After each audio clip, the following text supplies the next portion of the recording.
This channel does not promote any violent, harmful, or illegal activities. All content provided by this channel is meant for an educational purpose only.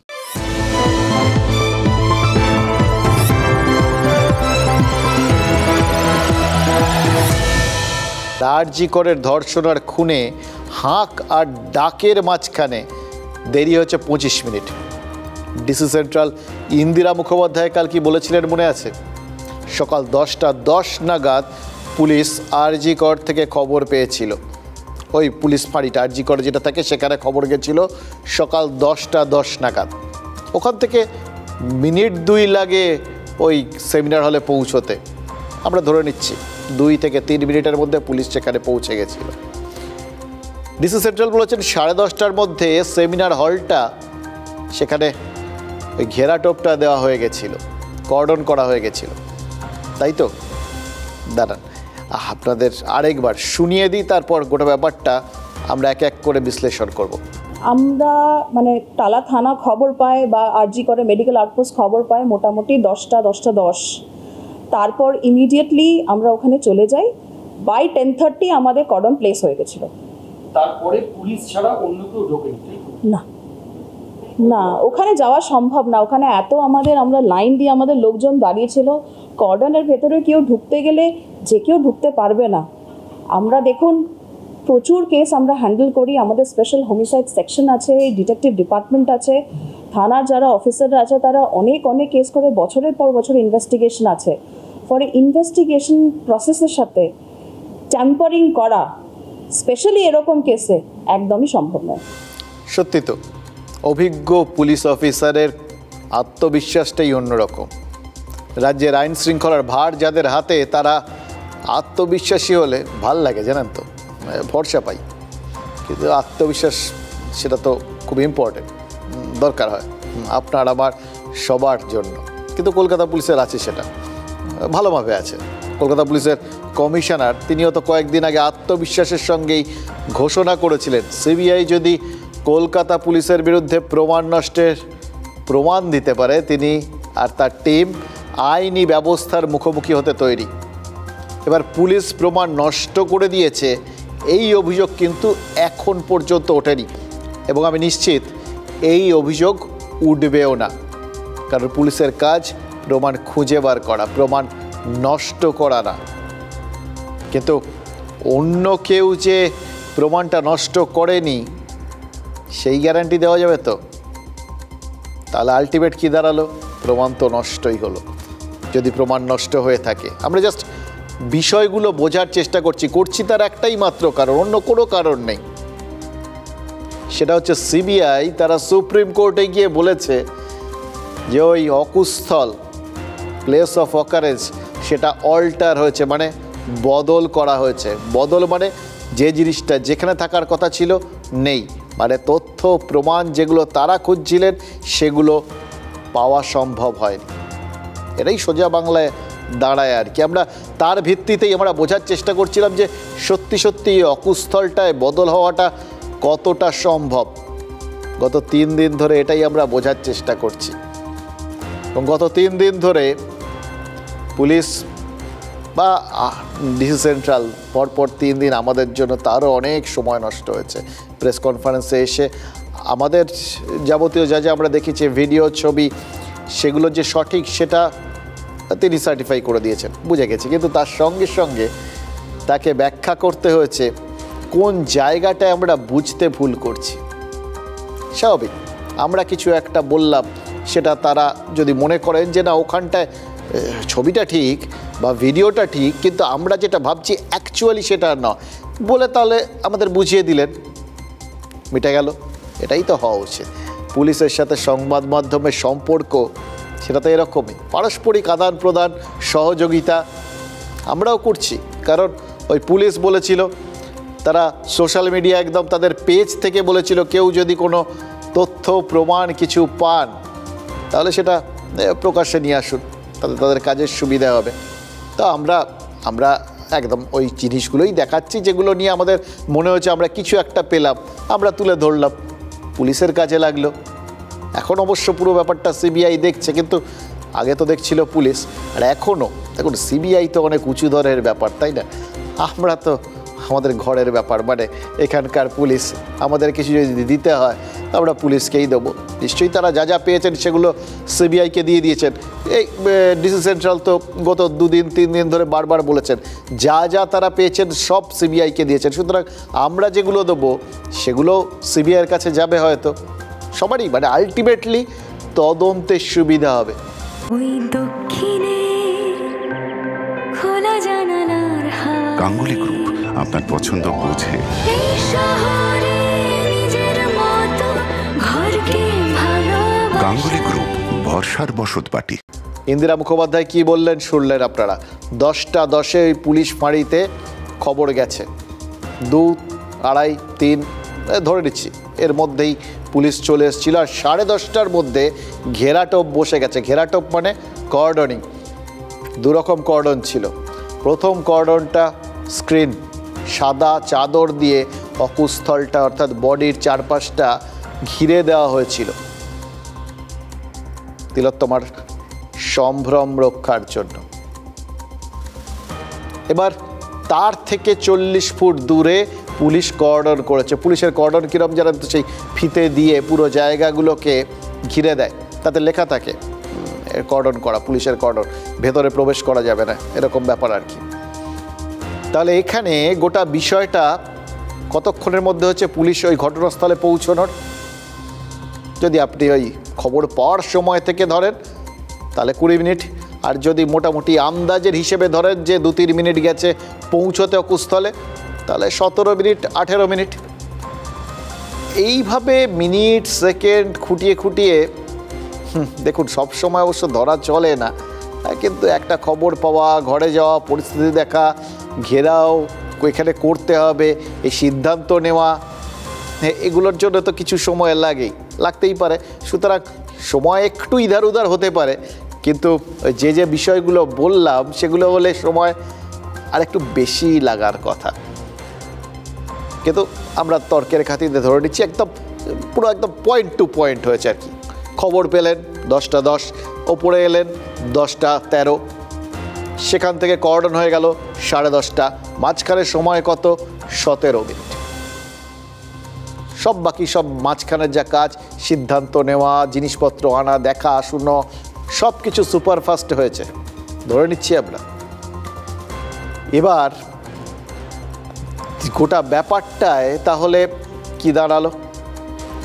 ওই যে 17 minute, সেই 17 মিনিটের মধ্যে থেকে গোটা বিষয়টা যারা ওই ফাঁড়ির থেকে এসেছিলেন, নিচের ফাঁড়ির থেকে এসেছিলেন, তারা পুরো জিনিসটা খতিয়ে দেখে ফেললেন।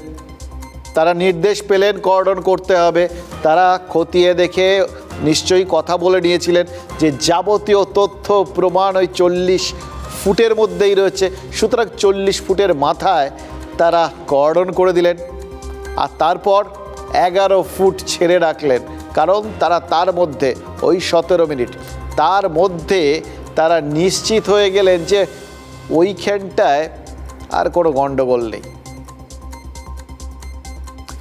এবার এখানে আপনাদের প্রশ্ন কিছু থাকবে, আমি জানি, ন্যাচারালি থাকেই, যে কি করে এত দ্রুত ধরে নিলেন, আর কোথাও কিছু পড়ে টরে নেই, 11 ফুট ছেড়ে দিলেন, ওখানে অসংখ্য লোক ঢুকে পড়লো, তাদের পায়ে পায়ে ওখানে যদি কোনো তথ্য প্রমাণ থাকে সেটা মানে ইধার উধার হয়ে যেতে পারে।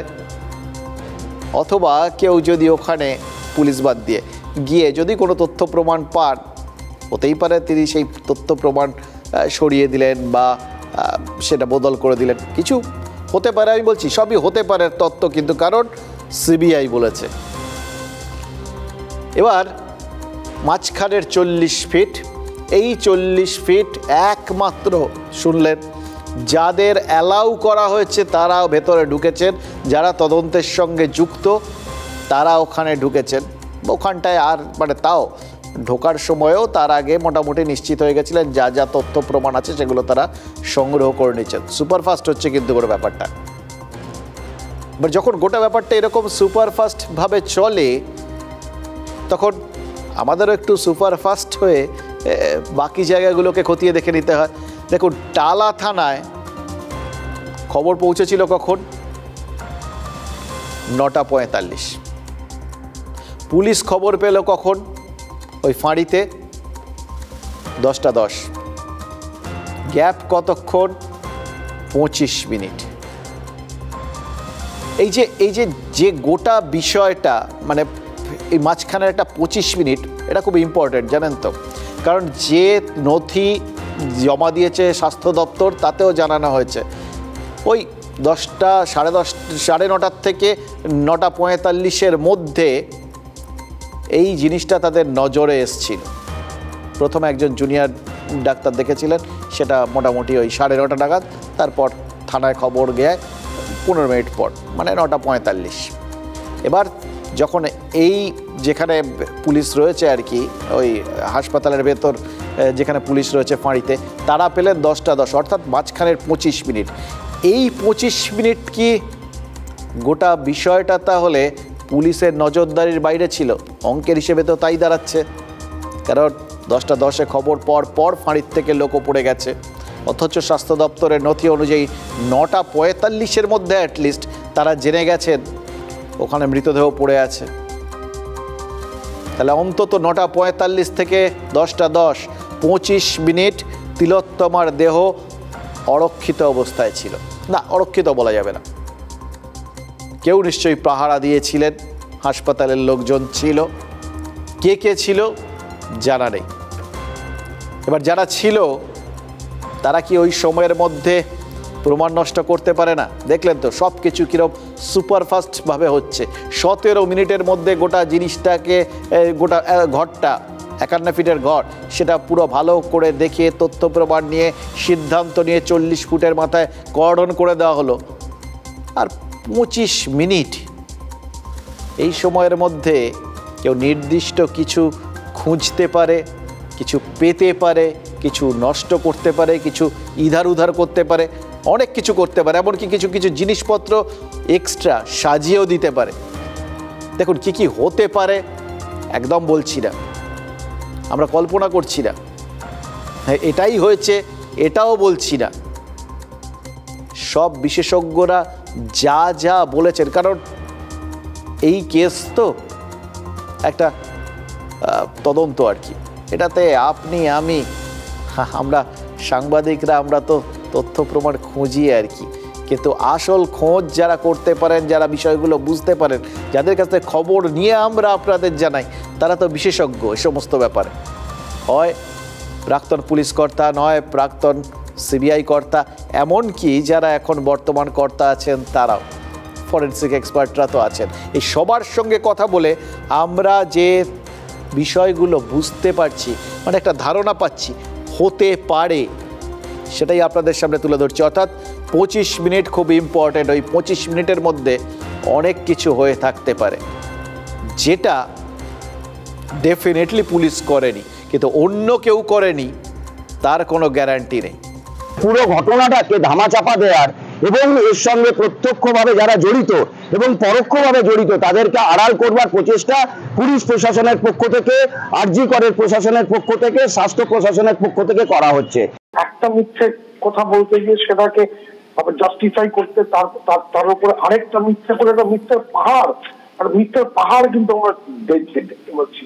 মৃত্যুর পর থেকে এই সময়ের কথা যেটা বললেন, তার মা বাবাকে জানানো থেকে এফআইআর এ বলা হচ্ছে নাকি শুনলাম, মানে উইশফুল রেড বলে কিছু হয় বলে আমার জানা নেই। পুলিশ মন্ত্রী এবং স্বাস্থ্যমন্ত্রী, আমি দায়িত্ব নিয়ে বলছি, যদি এটার মধ্যে যদি সে এখনো দায়ভার স্বীকার না করে, মানে কোথায় চলে যাচ্ছে আমরা?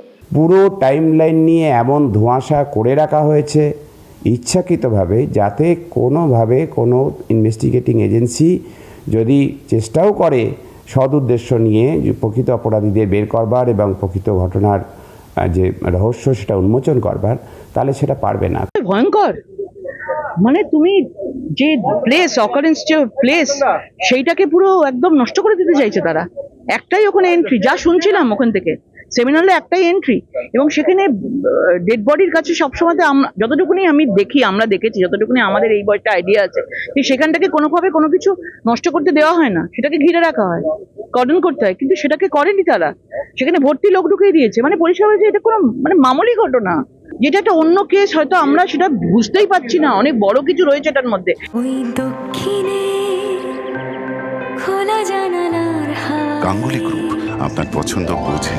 এই শহরে নিজের মতো ঘরকে ভালোবাসা। গাঙ্গুলি গ্রুপ, ভরসার বসতবাটি। দেখুন, অনেকে অনেক রকম করে দেখছেন, অনেক রকম কথাবার্তা বলছেন, সবাই যে বিশেষজ্ঞ এরকমও না। অনেকের আবার এই বিষয়টা মনে হচ্ছে যে পুলিশ বলেছে, বেশ পুলিশের কথা যে ভুল ছিল বা পুলিশের কথায় ফাঁক ছিল, এইটা বেশ জমাটি ব্যাপার আর কি। অনেকের ভাল লাগছে ব্যাপারগুলো। দেখুন, গোটা বিষয়টার মধ্যে এই সমস্ত জিনিস নিয়ে আনন্দ পাওয়া জাস্ট কিচ্ছু নেই, এটা আমার পরিষ্কার করে দেওয়াটা খুব জরুরি। দেখুন, পুলিশ তদন্ত করে, পুলিশের কিছু ডেফিনেট কাজ রয়েছে, তাদের দেগে দিয়ে তদন্তটা এগোবে না। এত কিছু করা, এত কিছু কথার একটাই তো উদ্দেশ্য, ওই তিলোত্তমা যাতে সুবিচার পায়, যাতে কোনোভাবেই নজরটা কিন্তু ওই কারা এই নারকীয় কাণ্ডটা ঘটিয়েছে, কে অথবা কারা জানি না, একজন ছিল না, অনেকে ছিল, কিন্তু যারাই থাকুক বা যেই থাকুক, সে যেন ধরা পড়ে এবং শাস্তি পায়, এটাই তো আলটিমেট। এখান থেকে দেখুন, বাকি ডাইনে বায়ে জিনিসগুলো নিয়ে প্রত্যেকটা জিনিস থেকে কিন্তু নজর ঘুরিয়ে দেওয়ার প্রচুর জায়গা আছে, যে যার। এবং আমি বলছি, আবার বলছি, অনেক দিন হয়ে গেল সাংবাদিকতা করছি, দেখুন অনেক জটিল কেস দেখেছি, কিন্তু এই কেসটার মতো জটিল খুব কম লেগেছে। তার কারণ কি জানেন?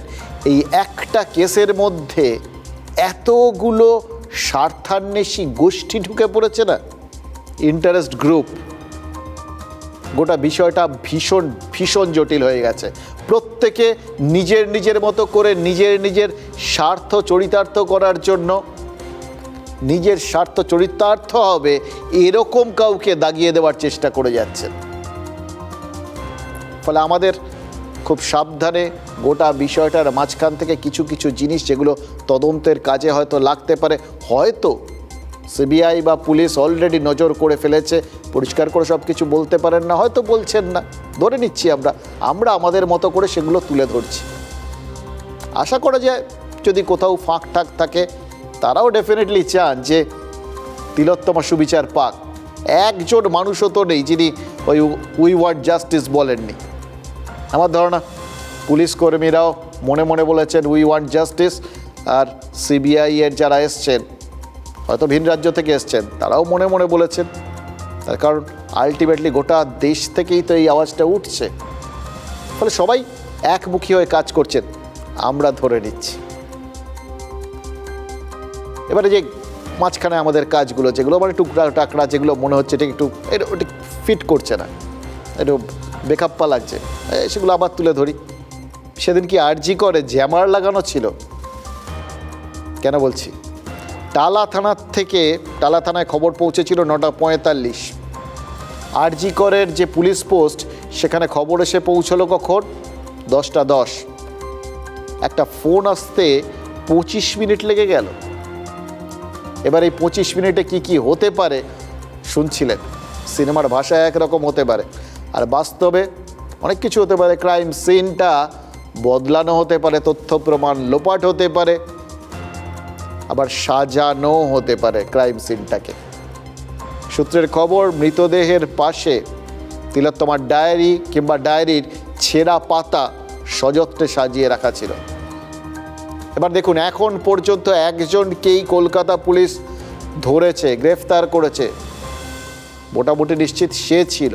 আর কেউ ছিল কিনা, কারণ পুলিশ কমিশনার নিজে বলেছিলেন, আমরা কখনো বলিনি একজনই আছে, আমরা বলেছি আমরা খতিয়ে দেখছি আরও কেউ আছে কিনা।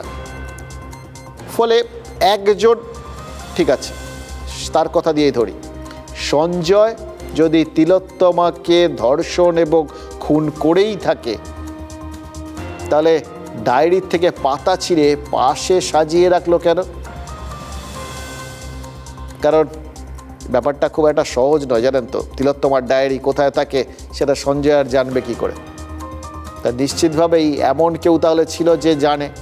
এটাই তো সোজা বুদ্ধিতে আসে। খেয়াল করে দেখুন, হাসপাতালের অ্যাসিস্ট্যান্ট সুপার তিনি তিলোত্তমার বাবা মাকে ফোন করে আত্মহত্যার কথা বলেছিলেন। পরে দেখা গেল যা তথ্য প্রমাণ বা চোখের দেখায় বোঝা যাচ্ছে ওটা আত্মহত্যা নয়। এবার যদি খুনকে আত্মহত্যা হিসেবে সাজানো হয় তাহলে ছেঁড়া পাতা দিয়ে ঘটনাটা প্রমাণ করার চেষ্টা হতেই পারে কেউ গোটা ব্যাপারটাকে আত্মহত্যা হিসেবে দেখার চেষ্টা করছিলেন, সেই জন্যেই এই পাতা ফাতাগুলোর খুব দরকার। এই তিলোত্তমা ওই ডায়েরির পাতায় কি লিখছিলেন সেটা দিয়ে আত্মহত্যার তত্ত্ব প্রমাণ করা যাবে কি না কে জানতে পারে এমন কেউ যে খুব ঘনিষ্ঠ, সে জানে ওই ডায়েরির ভেতর এমন কিছু লেখা আছে যেটা পাশে রাখলে আত্মহত্যা বলে মনে হতে পারে। দেখুন, যা পুলিশ বা যারা ওখানে গেছিলেন তারা দেখেছেন বলেছেন, তার ভিত্তিতে এক্সপার্টরা যে বক্তব্যগুলো রেখেছেন আমরা সেগুলোকেই সাম আপ করে এক জায়গায় এনে আপনাদের জন্য তুলে দিচ্ছি।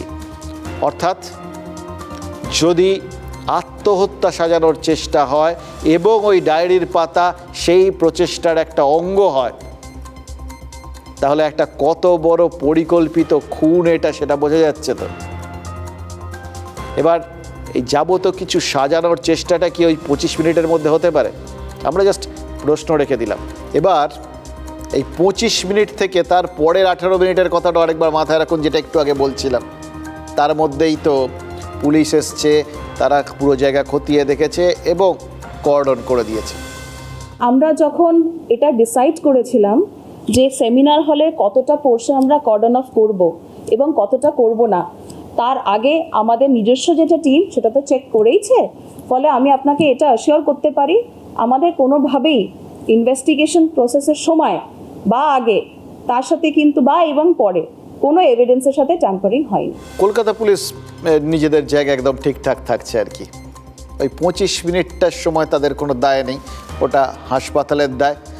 সে সময় কি হয়েছে আমরা জানি না, কলকাতা পুলিশও জানে না। এবার তার পরের যে 17 মিনিট তার ব্যাপারে তারা ওই 17 বা 18 মিনিট তারা নিশ্চিত আর কি যে ওই সময়ের মধ্যে তারা যা করার সেগুলো করেছেন, ওই কর্ডন করে দিয়েছেন, যা করেছেন তথ্য প্রমাণ সব পেয়ে গেছেন। আর ওই 11 ফিটের মধ্যে যে কিছু পড়ে নেই সেটাও জেনে গেছে। এবার আরেকটা জিনিস তারা ওই 18 মিনিটের মধ্যেই বা 17 মিনিটের মধ্যেই বুঝে গেছেন, তিলোত্তমাকে ওই সেমিনার হলেই ধর্ষণ করে খুন করা হয়েছে, এটা তার মানে নিশ্চিত হয়ে গেছিলেন। আচ্ছা, এখানে জাস্ট একটা প্রশ্ন, যেহেতু পরবর্তী ক্ষেত্রে এই খবরগুলো এসছিল আর কি, তো সেই জন্যই আমরা জাস্ট বলছি আর কি, যে ঘরটার দেওয়াল ভাঙা হয়েছিল ওই পাশের ঘরটার, সেখানে তদন্তকারীরা গেছিলেন কি? সেই ঘর সংলগ্ন শৌচালয়, সেই শৌচালয়ের ওয়াশ বেসিন, এগুলো সব দেখেছিলেন কি? মানে জাস্ট এই প্রশ্ন করছি, কারণ এর পরেই তো ওই সব কিছু ভাঙাচোরা হয়ে গেছিল।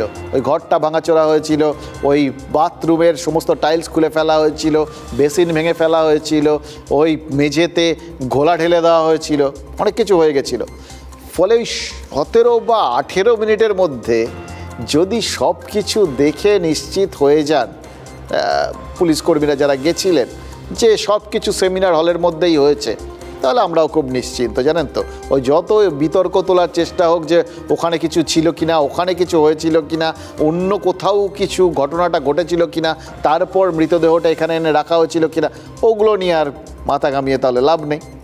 ওটা ওই 17 মিনিটের মধ্যে 18 মিনিটের মধ্যে যে পুলিশ কর্মীরা ছিলেন তারা দেখে নিশ্চিত হয়ে গেছিলেন। এই সব জিনিসগুলোকে স্বীকার করতে হবে, জানেন তো, মানে সুপারফাস্ট এবং একদম নিশ্চিত আর কি। তার মধ্যে মানে সুপারফাস্ট কিছু কাজ করলেও তো হবে না, নিশ্চিত হতে হবে। নিশ্চিত হয়েছিল ওই জন্য ওখানটাই শুধু কর্ডন অফ করেছিলেন। এই জন্যই 7 দিনের মধ্যে গোটা ব্যাপারটার তদন্ত শেষ করে দেওয়া সম্ভব, এই প্রসঙ্গটা এসেছিল। এবার বুঝেছি। তো যাই হোক, আমরা তো গত কয়েকদিন ধরে বেশ কয়েকটা ভিডিও দেখিয়েছি আর কি। আরও একটা ভিডিও আজকে দেখাই আপনাদের। ঘটনার 2-1 দিন পরেই এই ভিডিওটা আমাদের হাতে হাতে ঘুরেছে। এবং তিলোত্তমার দেহ আবিষ্কারের ঠিক পরের ভিডিও, খুব সম্ভবত পুলিশ আসার আগের ভিডিও। সেমিনার রুমে কাপড়ে ঢাকা অংশে তিলোত্তমার দেহ রয়েছে, আর বাকি সেমিনার রুমের ছবি রয়েছে। এই ভিডিওটা কে তুলেছিল সেটা জানা সম্ভব হয়নি। সম্ভবত হাসপাতালের কেউ হবেন, এমন কেউ, এটা তো পরিষ্কার, যিনি অনায়াসে অবাধে ওই দেহের কাছাকাছি পৌঁছে গেছিলেন, ভিডিও তুলেছিলেন। তাহলে সেই ব্যক্তি বা অন্য কেউ যদি এরকম মানে নিরুপদ্রবে অনায়াসে ওই অকুস্থলে এইভাবে ঘুরে বেড়ানোর ভঙ্গিতে ঘুরে দেখতে পারেন, ভিডিও করতে পারেন, তার যদি কোনোভাবে বা সেই সময় আরও কেউ কেউ যদি ছিলেন যাদের কোনোভাবে এরকম একটা মানসিকতা থাকে যে তারা ফরেনসিক এভিডেন্স নষ্ট করবেন, করতেই পারেন, তাই না? এটা জাস্ট আমরা বোঝার চেষ্টা করছি আর কি। তাহলে প্রমাণ লোপাট অসম্ভব, এই দাবিটা বোধহয় একটু বাড়াবাড়ি হয়ে গেল। পুলিশ করার কোনো প্রশ্ন নেই, কারণ পুলিশ আসেনি তখনও। পুলিশ যখন আসেনি তখন কেউ কিছু করেছে কি না পুলিশ কি করে জানবে? হ্যাঁ, এটা জানার অবশ্য তাদের কাজ, কেউ কেউ আপনারা বলবেন, কিন্তু ঠিক আছে, ততক্ষণে তো সিবিআইয়ের হাতে চলে গেছে, পুলিশ হয়তো সময় পায়নি। সিবিআই কি ভাবছে? সিবিআই নিয়ে এই প্রসঙ্গে আপনাদের একটা কথা বলি। একদিনে আমি মানে খোঁজ খবর নিচ্ছিলাম যে আমরা খালি ডাইনে বায়ে অনেক খবর দিচ্ছি, কোথায় ফাঁক, কিভাবে কি হচ্ছে, কিন্তু যারা তদন্ত করছে তারা কি খবর দিচ্ছে, এইটা খুব ইম্পর্টেন্ট হয়েছিল, কারণ তারাই তো শেষ কথা। আমরা এত কিছু দেখিয়ে কী হবে যদি তারা কিছু না দেয়? এবার সেই জায়গায় আমরা একটুখানি অস্বস্তিতে পড়ে গেছিলাম যখন দেখছিলাম যে সিবিআই, এই ধরুন রেশন দুর্নীতিতে যাদের ধরেছে তারা সব জামিন পেয়ে যাচ্ছিল। যা হয় আর কি, একটা হাই প্রোফাইল কেস, এটা লোকজন টান টান উত্তেজনার মধ্যে রয়েছে যে এই প্রথম সাধারণ মানুষ তারা ঘরের ওই চৌহদ্দি ছেড়ে, চার দেওয়াল ছেড়ে রাস্তায় নেমেছেন, রোজ নামছেন, যাতে সুবিচারটা হয়। কিন্তু তখন যদি এইরকম সব খবরগুলো আসে যে যাদের ধরেছিল সিবিআই অন্য কেসে তারা জামিন পেয়ে যাচ্ছে, সবাই ন্যাচারালি এটা ভেতরে ভেতরে ধাক্কা খায়, সংশয় তৈরি হয়। বাট এরকম সংশয় তৈরি হলে মানুষের মুড বিভিন্ন রকম হয়ে যায়। তো আমরা ওই জন্য খোঁজ করছিলাম, কিন্তু আজকে যেটা খবরটা পেলাম একদম ঘোড়ার মুখের খবর। কারণ যারা ডাক্তাররা যারা সিবিআইয়ের সঙ্গে দেখা করতে গেছিলেন তাদের কাছ থেকে যেটা শুনলাম, সিবিআই তাদের যেটা বলেছেন তাতে তারা একটা সুখবর দিতে চলেছে। এবার কি সেই সুখবর সেটা বলতে গেলে তো আরও কয়েকটা কথা বলতেই হবে, যে কথাগুলো আজ না বললেই না।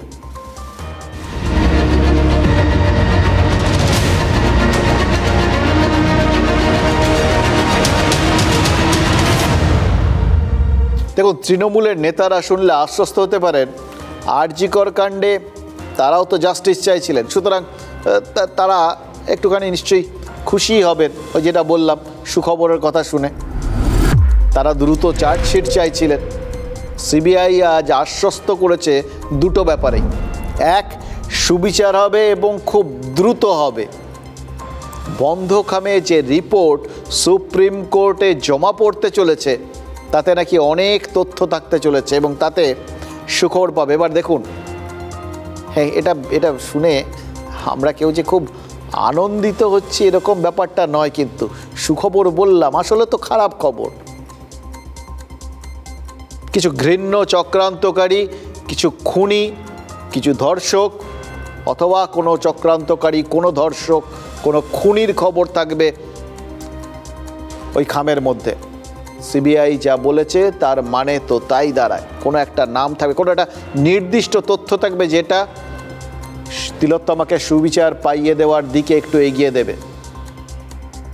সেই হিসেবে এটাকে আমরা হয়তো সুখবর বলছি, হয়তো সিবিআইও সুখবর বলছে। আসলে ব্যাপারটা ভালো খবর নয়। এই খবর কোনোদিন চাইতে না হলেই হয়তো আমরা অনেক খুশি হতাম।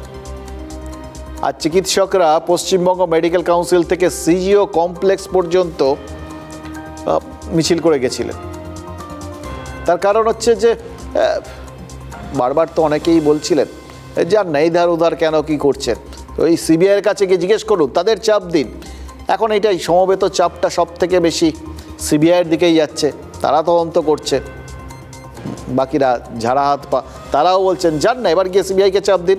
তো চিকিৎসকরা চাপ দিতে নয় হয়তো, কিন্তু তাও চাপ তো একটা বটেই, তাদের উৎকণ্ঠার চাপটা খানিকটা হালকা করতে বা ওখানে পৌঁছে দিতেই তারা হয়তো সিবিআই দপ্তরে গেছিলেন, এবং তার সঙ্গে সঙ্গে তারা তাদের তরফ থেকে সন্দেহভাজনদের নামের একটা তালিকাও তুলে দিয়েছিলেন সিবিআই এর কাছে। 3 জন ডাক্তার ঢুকেছিলেন প্রতিনিধি হয়ে সিবিআই দপ্তরে, ঢুকে তারা ওই সন্দেহভাজনদের নামের তালিকাটা তুলে দেন। আর তখনই তদন্তকারীরা আশ্বাস দিয়েছে, প্রতিবাদী চিকিৎসকদের দাবি তিলোত্তমার মৃত্যু কোনো বিচ্ছিন্ন ঘটনা নয়, চিকিৎসা দপ্তরের সার্বিক দুর্নীতির সঙ্গে এটা যুক্ত। ধেড়ে থেকে নেংটি সবই আছে, ধেড়েতম থেকে নেংটিতম দীর্ঘ তালিকা দিয়ে আসা হয়েছে। সেখান থেকে কারা কাদের আশু তদন্তের প্রয়োজন সেগুলোও মার্ক করে দেওয়া হয়েছে। নামের তালিকায় যারা আছেন সেই নামের মধ্যে ছিল যে হেলথ সেক্রেটারি নিজের কি প্রসঙ্গ ছিল, কমিশনার অফ পুলিশ ছিল, আমাদের মেডিকেল কাউন্সিলের যিনি প্রেসিডেন্ট ছিলেন, মেডিকেল কাউন্সিলের ভাইস প্রেসিডেন্ট, এরা সারাদিন ওখানে কেন উপস্থিত ছিলেন তার যুক্তিগ্রাহ্য কারণ আমরা আগেও বুঝতে পারিনি, এখনও বুঝতে পারছি না। এই সব নামগুলি আমরা বলে এসেছি। ওনারা বলেছেন, আমাদের আশ্বস্ত করেছেন that we are trying our best, we hope we can give you some good results very soon. দেখুন, দুটো তদন্ত তো পাশাপাশি চলছে, একটা তিলোত্তমার ধর্ষণ এবং খুনের তদন্ত, এবং একই সঙ্গে আরজি করে দুর্নীতির তদন্ত। এবার দুটো যে মিলেমিশে একাকার হয়ে যাচ্ছে, একটা আরেকটার সাথে জুড়ে রয়েছে, সেটা তো চিকিৎসকরা যেটা বললেন, যেভাবে নামের তালিকা তারা দিয়েছেন বা যে তথ্যগুলো তুলে দিয়েছেন সেগুলোর থেকেই পরিষ্কার। তারা অন্তত যারা চিকিৎসক, যারা এই গোটা বিষয়গুলোর সঙ্গে জড়িত, খুব জড়িত মানে তাদের জীবন জড়িত, তাদের প্রতি মুহূর্তে এই বিষয়গুলোর সঙ্গে থাকতে হয়। আরজি করের কোথাও গিয়ে সম্মানহানি হলে যাদের সম্মানহানি হয়, তারা এই গোটা বিষয়টার যাবতীয় তথ্য যা জানতেন সেগুলো তুলে দিয়েছেন, বললেন তো। ফলে এইবার যখন এই দুটো জিনিস হাতে পাওয়ার পর বা এই ধরনের দুটো বিষয়কে একই সঙ্গে অ্যাড্রেস করে দেওয়ার পর যখন সিবিআই বলে যে খুব দ্রুত আপনারা কিছু খবর পাবেন, তখন আশাবাদী হতে হয়। আমরা আশাবাদী হয়েছি, কিন্তু সেটার জন্য তো ওই 5 তারিখ অবধি ওয়েট করতে হবে। সুপ্রিম কোর্টে যখন ওই সত্যি বন্ধ খাম যদি জমা পড়ে, সেই বন্ধ খামের মধ্যে কি আছে সেটা জানার জন্য সেদিনই আমরা জানতে পারবো। মাঝখান থেকে যে বাকি প্রশ্নগুলো এই ফাঁকে যেটা কয়েকদিন ধরে চলছে, যেগুলো আমরা দেখাচ্ছি, সেগুলো প্রশ্নগুলো তুলে দিয়ে রাখি, বলা তো যায় না কখন কোনটা কোন কাজে লাগে। এই যে ধরুন ক্রাইম সিনে কে বা কে ওই যেরকম বলেছিলেন আর কি, যে ডিসি সেন্ট্রাল, ওখানে যাদের যাওয়ার অনুমতি ছিল, যারা তদন্তের কাজে যুক্ত, তারাই শুধু ছিলেন ওই কর্ডনের মধ্যে। যে কর্ডনটার আদৌ আছে কিনা সেটা নিয়ে একটা বিতর্ক তৈরি হয়েছিল, কারণ তিলোত্তমার বাবা মাই বলেছিলেন ওরকম কোনো কর্ডন তারা দেখেননি। তারা আবার 3:30-র সময় ঢুকেছিলেন, আর এই 10টার সময় যে কর্ডন দেওয়া হয়েছিল 3:30-র সময় যদি না দেখেন সেটা কোথায় গেল, সেটা অন্য বিতর্ক। যাই হোক, দেখুন ওই ক্রাইম সিনে কে ঢুকেছিলেন সেটা নিয়ে আমরা একটা ছবি দেখিয়েছিলাম। এবার সেই ছবি দেখিয়ে কোথাও গিয়ে ডিসি সেন্ট্রাল কারা ছিলেন তার ব্যাখ্যা দিয়েছিলেন, মানে ছবিটা ঠিকঠাক সেটা বলে দিয়েছিলেন। এবার কারা ওখানে গেছিলেন, তারা যে তদন্তের সঙ্গেই যুক্ত, পুলিশেরই কেউ লোক বা ওই সম্পর্ক যুক্ত, সেটা তিনি ব্যাখ্যা করে দিয়েছিলেন। এবার আঙুল দিয়ে দেখিয়েছেন তো, আরও ছিলেন। ছবির মধ্যে থাকলে না, দ্বিমাত্রিক ছবি তো সবসময় পরিষ্কার করে বোঝা যায় না। একজন লাল জামা পরা লোকের ছবি ছিল, এবার তাকে অ্যারো দিয়ে দেখানো হয়েছিল না হয়নি, এইটা না ঠিক পরিষ্কার বোঝা যাচ্ছিল না। ওর কাছাকাছি একটা ফিঙ্গারপ্রিন্ট এক্সপার্ট বলে একটা বিষয় লেখা ছিল, জানেন তো। এবার তিনি সেটা কিনা, আর আঙুল দিয়ে দেখানোর সময় মানে আশেপাশের তো অনেকেই রয়েছেন, ওরকম এক্স্যাক্ট বোঝা যায় না। তা আমরা তাই ধরে নিচ্ছি হয় তিনি ফিঙ্গারপ্রিন্ট এক্সপার্ট বলে ওই যে দেখানো হচ্ছিল তিনি, অথবা ওরকম কাছাকাছি অন্য কাউকে দেখানো হচ্ছিল, তাহলে তিনি আনআইডেন্টিফাইড। এবার তিলোত্তমার বাবা মা লাল টি শার্টের কথা, একজনের কথা লাল শার্টের কথা উল্লেখ করেছিলেন, তিনি কি সব খুঁজছিলেন। এবার সংবাদ সংস্থা ANI এর ভিডিওয় ঘটনার দিন রাত 9টায় যখন সন্দীপ ঘোষ বক্তব্য রাখছিলেন, তখন কিন্তু সন্দীপ ঘোষের পেছনেও ওই লাল জামা পরা একজনকে দেখা গেছিল। মিলে যাচ্ছিল হাইট, ওই যেটা ক্রাইম সিনের মধ্যে যেটা ছিল, হাইট, জামা সব মিলে যাচ্ছিল। আবার ইনকোয়েস্টের ঠিক পরে সেমিনার হলে ওই যেটা বলছিলাম পুলিশের ফটোগ্রাফির সময় সাদা কাপড়ের ঘেরা টোপকে দেহ দেখছিলেন যিনি, তিনিও ওই রকম লাল জামাই পরেছিলেন। এবার তাকেই বলেছিলেন না তার পাশের কাউকে, কিন্তু ওইখানেই আঙুল নিয়ে গিয়ে কাছাকাছি আঙুল দেখিয়ে ফিঙ্গারপ্রিন্ট এক্সপার্ট বলেছিলেন ডিসি সেন্ট্রাল ইন্দিরা মুখোপাধ্যায়। এবার আমরা এই যাবতীয় ছবিগুলো সামনে দেখছিলাম আর কি, ন্যাচারালি জানতে চাইছিলাম যে এই কে। পুলিশ বলে দিয়েছেন ইনি ফিঙ্গারপ্রিন্ট এক্সপার্ট, সত্যিই বলেছেন, তাহলে তিনি কি তাই? মুশকিল হচ্ছে চিকিৎসক সমাজ তারা মানতে নারাজ। ইন্ডিয়ান মেডিকেল অ্যাসোসিয়েশনের পশ্চিমবঙ্গ শাখা ফেসবুকে পোস্ট করেছে, তার নাম তাদের মতে অভিক দে, যেটা ওই মেডিকেল অ্যাসোসিয়েশন পশ্চিমবঙ্গ শাখা দাবি করেছে। এবং তারা এও দাবি করেছেন, এও প্রশ্ন তুলেছেন যে উনি তো একজন, তিনি SSKM সার্জারি বিভাগের প্রথম বর্ষের PGT পোস্ট গ্রাজুয়েট ট্রেনিং, তিনি কি করে ফিঙ্গারপ্রিন্ট এক্সপার্ট হলেন? মানে ওরাও ধরে নিয়েছেন যে এখানে আঙুলটা নিয়ে গেছিলেন, হয়তো ওই জায়গাটাতেই ফিঙ্গারপ্রিন্ট এক্সপার্ট বলা হয়েছিল। তো উনাকে বলা হোক ফিঙ্গারপ্রিন্ট এক্সপার্ট অথবা না বলা হোক, IM এর দাবি যদি সঠিক হয় তাহলে তো ধরতে হবে যে ওই ভদ্রলোক তদন্তের সঙ্গে তো সরাসরি সম্পর্কযুক্ত কেউ নন, একজন PGT, জুনিয়র PGT, প্রথম বর্ষের PGT, তাও অন্য হাসপাতালে। তিনি ওখানে কি করছিলেন? এই একটা জায়গায় তো পুলিশের ঘোষণাকে সরাসরি চ্যালেঞ্জ করে ফেললেন ডাক্তাররা IM এ। তারা তো বললেন, পুলিশ বলেছিলেন ওখানে সম্পর্কযুক্ত ছাড়া কেউ ঢোকেননি, কিন্তু তারা যে দাবি করছেন তাতে তো সেই ঘটনাটাকে ঠিক মেনে নেওয়া যাচ্ছে না। যে ভাইরাল ছবি পাওয়া গেছে তাতে অভিক দেকে পরিষ্কার চিহ্নিত করা যাচ্ছে, সারা দিন ধরে দাপিয়ে বেড়েছে একটি লাল জামা পরে, সে একদম মৃতদেহ সৎকার পর্যন্ত গেছে। ফলে যে ওই সময়টা মানে এই সারা দিনটা সে কেন ক্রাইম সিনে অত মৃতদেহের অত কাছাকাছি, এবং মৃতের মা বাবাও বলেছেন যে তারা সে যেন কিছু খুঁজছিল, ঝুঁকে বারবার কিছু খুঁজছিল, তার মানে তখনও কিছু প্রমাণ কি তাহলে লোপাট করা বাকি ছিল? এই প্রশ্ন যখন আমরা বারবার তুলছি তখন পুলিশের তরফ থেকে জানানো হচ্ছে উনি নাকি ফিঙ্গারপ্রিন্ট এক্সপার্ট। IM এর ফেসবুক পোস্ট অনুযায়ী যে তিনি হচ্ছেন ওই ব্যক্তি তো কোনোভাবেই চিকিৎসক তিনি, কিন্তু তিনি কোনোভাবেই যদি পুলিশ তাকে ফিঙ্গারপ্রিন্ট এক্সপার্ট বলে চালানোর চেষ্টা করে, এর চেয়ে দুঃখের আর কিছু হতে পারে না। পুরো ব্যাপারটাই ক্যালকাটা পুলিশ যেভাবে হ্যান্ডেল করেছে, কোনো জায়গাতে প্রফেশনালিজম বিরাট তার আমাদের চোখে পড়েনি। আমাদের মনে হয়েছে যে এখানে 40 বা 11 ফুট গুরুত্ব নয়, 5 ফুট 1 ইঞ্চির যে মেয়েটা পড়েছিল তাকে কি আমরা দিতে পেরেছি সেটাই জানা আমাদের কাছে জরুরি। এটা খুব অবভিয়াস যে কিছু চাপা দেওয়ার চেষ্টা চলছে, সেটা কর্তৃপক্ষ কতটা করেছে, পুলিশ কতটা করছে বা বাধ্য হচ্ছে করতে। ইন্দিরা মুখোপাধ্যায়, সুপ্রতিম সরকার, গোয়েল সাহেব, এরা সবাই মিলে চেষ্টা করে যাচ্ছে একটাই, যে কারণে হোক তথ্য লোপাট করার। আজকে CBI এর হাতে কাঁচা ইস্ত্রি করা জামা কাপড় তুলে দেওয়া হয়েছে, বারবার বলছি এই তথ্য লোপাট হয়েছে। কথাগুলো শুনছিলাম আর ভাবছিলাম, বুঝলেন তো? ভেবে দেখুন তো একবার, কারা কারা এই অভিযোগগুলো তুলছেন? ভগবান।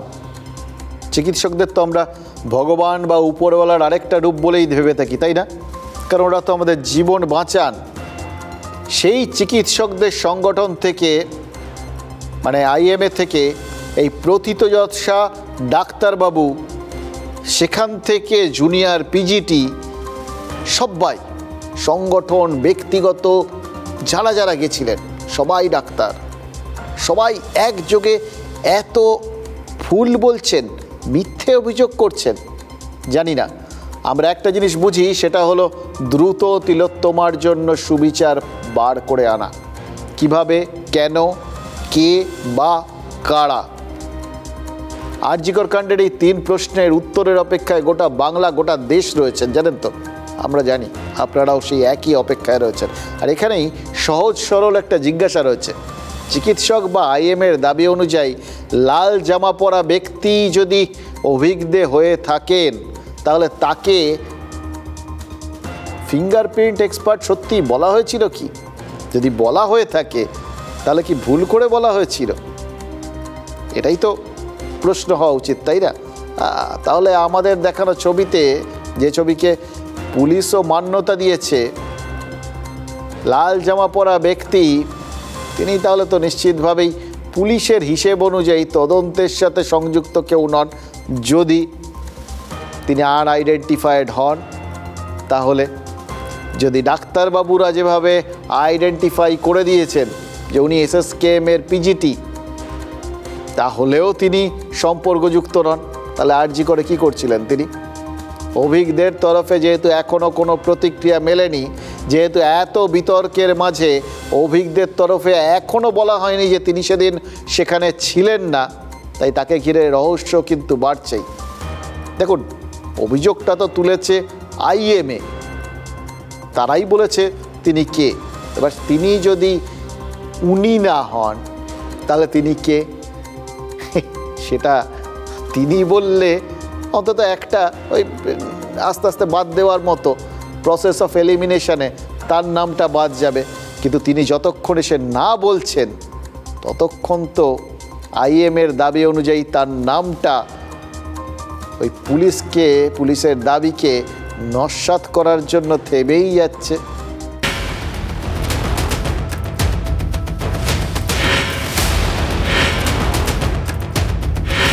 তিলোত্তমার পরিবার লাল জামা পরা সন্দেহজনক চরিত্রের কথা বলেছিলেন। TV9 বাংলার হাতে আসা এই ছবিতেই ছিল লাল জামা পরা ব্যক্তি। তিনি কি ফিঙ্গারপ্রিন্ট বিশেষজ্ঞ? TV9 বাংলার হাতে আসা ছবিতে লাল জামা পরা ব্যক্তি ছিলেন। লাল জামার কথা উল্লেখ না করলেও ডিসি সেন্ট্রাল মার্ক করা সেই ব্যক্তিকেই কি ফিঙ্গারপ্রিন্ট এক্সপার্ট বলছেন? আইএমএ থেকে চিকিৎসকদের একাংশের পাল্টা দাবি, লাল জামা পরা ব্যক্তি আসলে জুনিয়র ডাক্তার অভিজ্ঞ। দেখা যাচ্ছে যে ফরেন্সিকের সাথে যোগসূত্র না থাকা সত্ত্বেও সেই ক্রাইম সিনে তাকে বলা হচ্ছে যে ফিঙ্গারপ্রিন্ট এক্সপার্ট হিসেবে। এটা শুধু বলে দিলে হবে না যে উনি একজন ফিঙ্গারপ্রিন্ট বিশেষজ্ঞ ছিলেন। আমরা দাবি করছি যে মিথ্যেকে ঢাকতে গিয়ে, একটা মিথ্যেকে ঢাকতে গিয়ে হাজারটা মিথ্যে অবতারণা করছেন।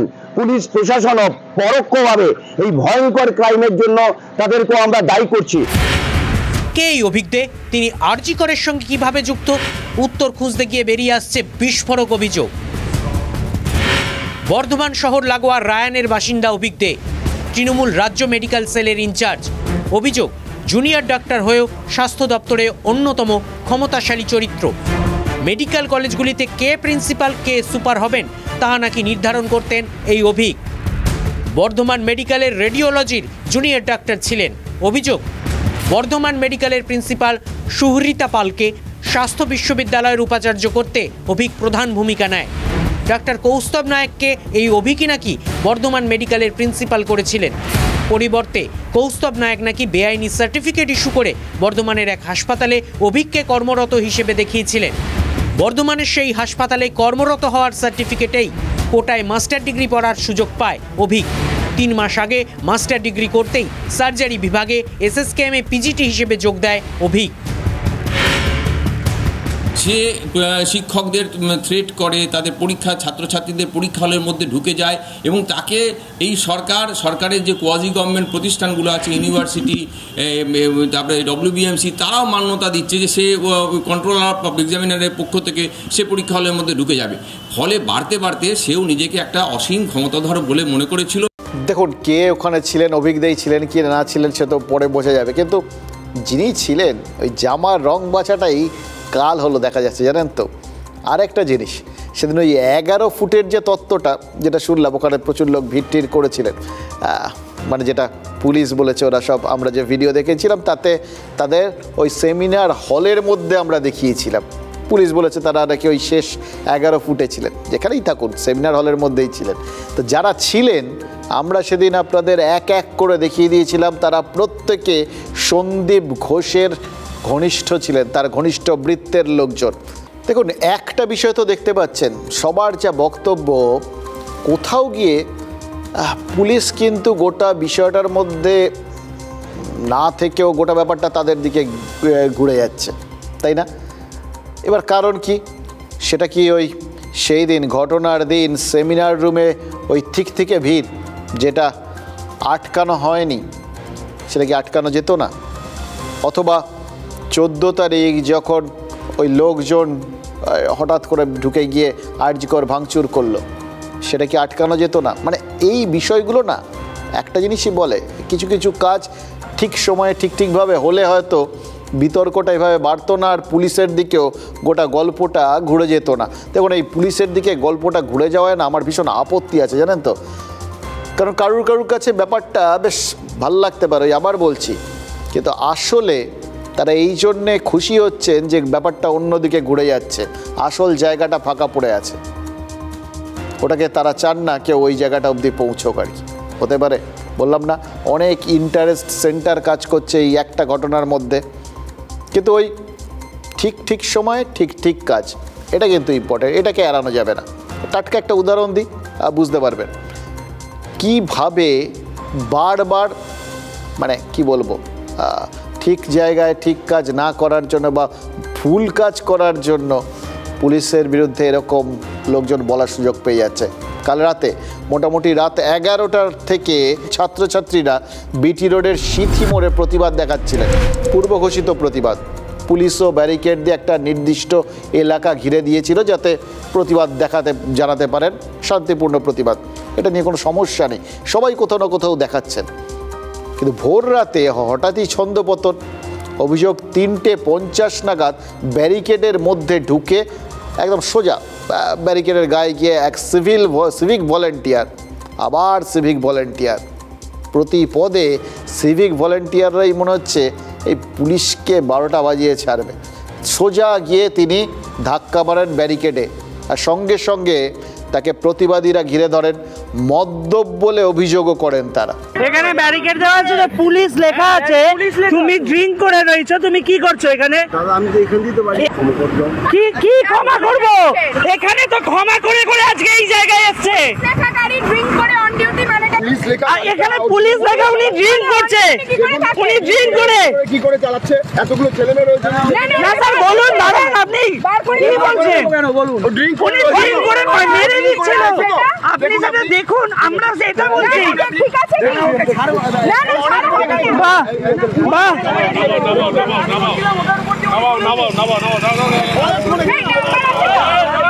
বাহ স্যার বাহ, আজকে যদি আমরা ড্রিঙ্ক করে চালাই আপনারা ছেড়ে দেবেন? কেন করছেন? আইনের পথে রাখুন। দেখলেন ছবিটা, চোখে পড়ার মতো দুটো জিনিস দেখলাম। এক, ক্ষমা চাইতে দেখা গেল সিভিক ভলেন্টিয়ারকে, নিজের কোনো ভুল না থাকলে কেউ কি ক্ষমা চায়? আর দ্বিতীয় বিষয়টা অবশ্যই এই ট্রাফিক বিভাগের ওই সার্জেন্টের ভূমিকাটা। এত অভিযোগ উঠছে এই রকম একটা সময়, বুঝতে পারছেন যারা ওখানে অলরেডি প্রতিবাদ জানাচ্ছেন তাদের সামনে এই ঘটনা ঘটেছে, তারা একটা অত্যন্ত যুক্তিসঙ্গত বক্তব্য রাখছেন, তিনি একটা ব্যবস্থা নিতে পারতেন ওখানে, তাহলে মানুষজনের ভরসাটা ফিরে আসতো, তারা ভাবতেন ঠিক সময়ে ঠিক কাজটা করেছেন। তিনি কি করলেন? তিনি অবলীলায় বাইকটাকে ছেড়ে দিলেন, তাকে চলে যেতে দিলেন, সঙ্গে সঙ্গে সঙ্গত প্রশ্নটাও তো শুনলেন। ঠিক সময় যে প্রশ্নটা ঠিক হয়ে দাঁড়িয়েছে, সাধারণ মানুষ মদ্যপ হয়ে বাইক চালালে কি এইভাবে ছেড়ে দিতেন? এবার এই প্রশ্ন তো উঠবে, কেন পুলিশ সার্জেন্ট সঙ্গে সঙ্গে ব্রিথ অ্যানালাইজার এনে টেস্ট করালেন না? তাহলে তো দুধ কা দুধ পানি কা পানি হয়ে যেত। ওখানকার মানুষজন উত্তেজিত হচ্ছিলেন, তাদের ওই উত্তেজনা প্রশমন করাটা তো অত্যন্ত জরুরি ছিল। ওই যে বললাম, ঠিক সময়ে ঠিক কাজ না করার জন্য বারবার পরিস্থিতি জটিল হচ্ছে, এবং হয়তো কিছু কিছু ক্ষেত্রে পড়ার দরকার থাকে না, কিন্তু গোটা বিতর্কের অভিমুখটা পুলিশের দিকে ঘুরে যাচ্ছে। আজ কি হলো তারপর? ভোর 4টে থেকে অন্তত 5-5.5 ঘন্টা রাস্তায় ঠায় দাঁড়িয়ে থাকলেন ওই সার্জেন্ট তারকেশ্বর পুরী, বিরাট গোঁফ, একটা দাপটে, যিনি ওই কোথাও গিয়ে ওই যে যার বিরুদ্ধে মদ্যপ হওয়ার অভিযোগ উঠেছিল, ওই সিভিক ভলেন্টিয়ার, তাকে ছেড়ে দিয়েছিলেন, তাকেই বসিয়ে রাখলেন। তিনি ছেড়ে দিয়েছিলেন, তাই তাকেই প্রতিবাদীরা ঘিরে ধরে বসিয়ে রেখে নাগাড়ে স্লোগান দিয়ে গেলেন। এবং সত্যি বলছি, এই ছবি ইতিপূর্বে দেখিনি, এবং এই ছবিটা দেখে অসংখ্য মানুষ আরও বহু ক্ষেত্রে হয়তো প্রতিবাদ করার সাহসটা খুঁজে পাবেন। হয়তো আস্তে আস্তে এটাই এখন ট্রেন্ড হয়ে যাচ্ছে, কিন্তু বিশ্বাস করুন, আবার বলছি, ছবিটা দেখাচ্ছি, আমি নিজে বিশ্বাস করি যদি এই ছবিটা পরপর জায়গায় ঘটতে থাকে বা এটাই আজকের ছবি হয়, এই ছবিটা কিন্তু আমাদের জন্য, আমাদের সমাজের জন্য অত্যন্ত দুর্ভাগ্যজনক একটা ছবি। যাদের আমাদের শান্তি শৃঙ্খলা বজায় রাখার কথা, তাদের প্রতি আমাদের ভয়, ভক্তি, ভরসা সব থাকাটা খুব জরুরি। সে কোনোটা যদি না থাকে, তাহলে আমরা কোথায় যাব সেটা বুঝুন। তখন আমাদের জন্য একটা জিনিসই পড়ে থাকে, প্রতিবাদ।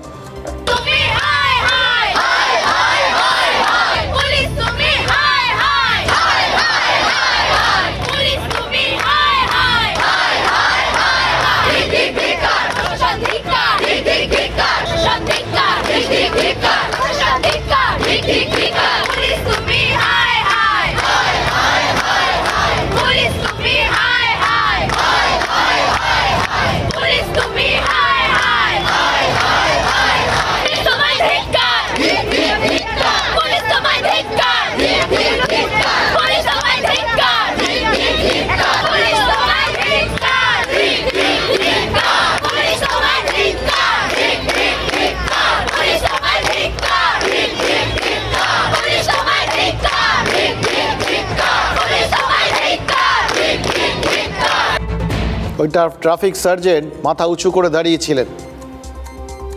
আসলে তিনি বোধহয় মাথা ঝুঁকিয়ে দিচ্ছিলেন। তার একটা কাজ একটু যদি ঠিকভাবে ঠিক কাজটা করতেন, তার পুরো বাহিনীর ইমেজটা এইভাবে কলুষিত হতো না, জানেন তো।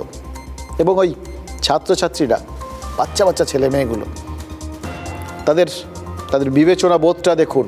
তারা প্রতিবাদ করার সাহস পেয়েছে, প্রতিবাদ করছে, কিন্তু তারা নিজেদের ঠিক সময়ে ঠিক কাজ করার বোধ বুদ্ধিটাকে হারিয়ে ফেলেনি। ওই পুলিশ কর্মীর জন্য তারা চেয়ার দিয়েছেন, জলের বোতল দিয়েছেন, কিন্তু বেরোতে দেননি, প্রতিবাদটাকে রেজিস্টার করেছে। পুলিশ যখন পোস্ট দিয়ে নিজেদের ইমেজ পুনরুদ্ধার করার চেষ্টা করছে, তখন এই দৃশ্যটার তাৎপর্য কিন্তু অনেক। একজন পুলিশ কর্মী এইভাবে ঘন্টার পর ঘন্টা দাঁড়িয়ে রইলেন, চেয়ার এগিয়ে দিলেন প্রতিবাদীরা, বসেননি, জলের বোতল এগিয়ে দিলেন, খাননি, কিন্তু তারপরেও প্রতিবাদকারীরা নিজেদের জায়গা থেকে এতটুকু সরেননি। তাদের অভিযোগ ছিল ওই সার্জেন্টও মদ্যপ অবস্থায় রয়েছেন। ওই সিভিকের ব্রিথ অ্যানালাইজার টেস্ট হয়নি, কিন্তু ঘন্টা দুয়েক পর সার্জেন্টের জন্য ব্লোয়ার আনা হয়, কিন্তু পরীক্ষা যথাযথ হয়নি বলে অভিযোগ তোলেন প্রতিবাদীরা। যদিও পরে জানা গেছে যে ওই সার্জেন্ট, ওই সিভিক ভলেন্টিয়ার, এদের বিরুদ্ধে ব্যবস্থা নেওয়া হচ্ছে।